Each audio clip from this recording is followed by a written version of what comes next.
Praise the lord అండి.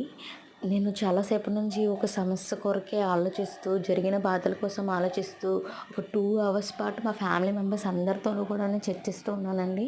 అయినా కూడా నాకు ఏమాత్రము కొంచెం కూడా ఊరట్లేదు.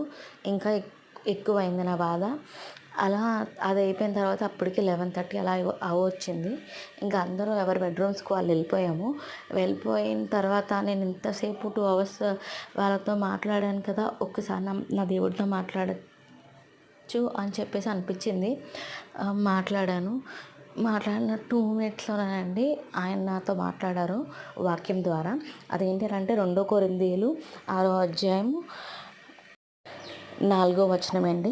శ్రమలయందు, ఇబ్బందులయందు, ఇరుకులయందు, దెబ్బలయందు, చెరసాలలోను, అల్లరిలోను, ప్రయాసములోను, జాగారములోను, ఉపవాసంలోను మిగులు ఓర్పు గలవారై యుండుడి అని.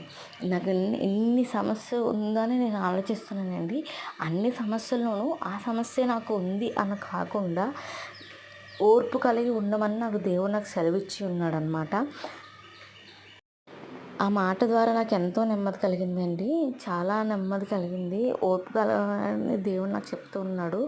ప్రయాసపడటం మానేసి పరిశుద్ధాత్మలో ఉండమని చెప్తున్నాడు. ప్రత్యేకించి ఉండమని చెప్తున్నాడు. అనుకూల సమయమందు నా మొర ఆలకిస్తానని చెప్తున్నాడండి. ఇలా దేవుడు గొప్ప రీతిలో నాతో మాట్లాడారు. Praise the lord.